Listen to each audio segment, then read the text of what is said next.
New Israeli strikes in Gaza killed at least 52 people this Monday, most of them in a school-turned-shelter that was struck as people slept. The Israeli army says it was targeting militants operating from the school. That comes as the International Committee of the Red Cross says 2 Red Cross workers were killed in a strike on their home in Han Yunis over the weekend. All of this comes as the head of a controversial U.S.-backed aid group for Gaza has resigned. Jake Wood of the Gaza Humanitarian Foundation says it was impossible to do his job in line with principles of neutrality and independence. The UN and other international aid agencies have said they will not cooperate with that group amid accusations it's working with Israel while lacking any Palestinian involvement. Well, we're going to talk more about the situation in Gaza now with Alexandre Chatillon, who joins me on the set. Alexandre, welcome. You're the co-founder and the director of the NGO Supernova, which is active in several territories, including Gaza. Just first, your thoughts on this resignation of the head of the Gaza Humanitarian Foundation. How complicated is it to remain neutral and independent in this kind of situation? Hello, and thank you very much for having me around.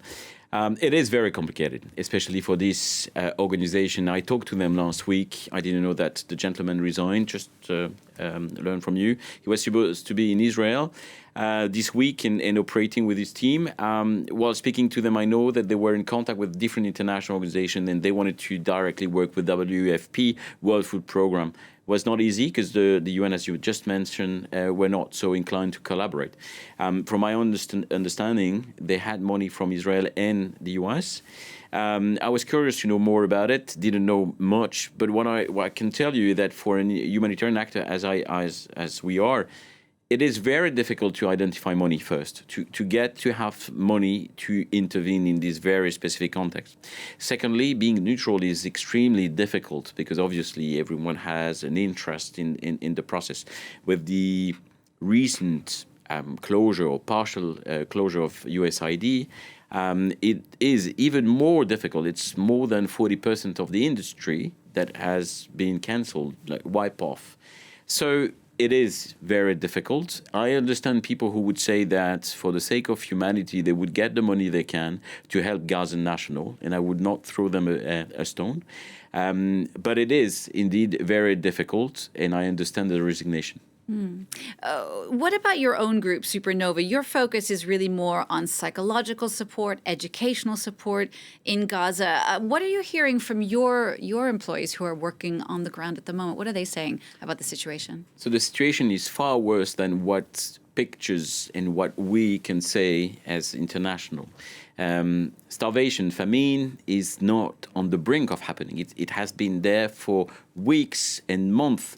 The fact that we were enabled collectively to bring support, in-kind support, food, water to people in Gaza makes the situation unbearable for people. And if you add up layers of bombing every day and every night, we all have heard this story about these 2 doctors who were dedicating their lives to save other kids and having their own kids killed. And Israel is just saying that they are inquiring and they are checking what's happening. I mean, this is not acceptable for everyone. So what we're doing at Supernova is we're trying to provide comfort through psychological support sessions across the street. About 1,000 women a day can benefit from our support. But we're also trying to prevent from this vicious circle of hatred at stake in the Gaza Strip by providing educational activities for kids. We do believe that by empowering kids not to feel hatred against others, we will be generating a positive circle, peace circle, and this is what we do. But what we do it with limited fundings. Funding is very scarce, and we need to get money and more money to do better. And this is really a key point because I think the fear for many is that out of Gaza might come new, younger members of terror groups who might want to eventually get revenge. I mean, are you seeing that amongst the young people? What are they saying about the situation there? Well, it is obvious that we see that on the ground. It is obvious that this disproportionate response of Israel today is generating and will generate in the future hatred behaviors of people.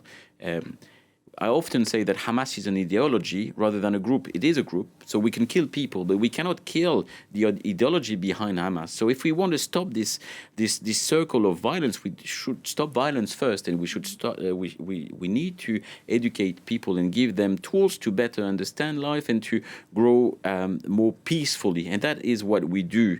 And we see, obviously, on the ground that there's a large proportion of young people who are interested and who wants to take up weapons to fight against Israel. So how will the world be in a few years if this situation stops, if we haven't done anything to prevent war from happening again? So it will happen again, and again people will die, and this is not what we want. And you yourself have been to Gaza several times. From what you've seen, from what your colleagues are seeing, are you hopeful at all for the future? We need to remain hopeful for people there. I mean, this is an obligation. What I have seen is a level of destruction that is incomparable to anything else I've seen before. And it's also a place where it's the less safe on earth to be, as a humanitarian actor, of course, but as a Gazan national, as an individual. So knowing the intensity of the strikes that we see these days, and especially this terrible blockade of aid that leads people to starvation, to mass killing. We about 2 hours before entering this studio, there was another bombing that killed 40 people. And overnight, a school, 40 people again, mainly kids. When will that stop? So I am hopeful because I need to be hopeful. I need to be hopeful for the staff. I need to be hopeful for the Gaza National. But we need the support of people. We need money of people to remain positive. And this is very difficult. All right. Well, thank you so much for that. Alexandre Chatillon, your NGO is called Supernova. I'm sure you can find them online if you want to pitch in. Alexandre, thank you so much. Thank you very much.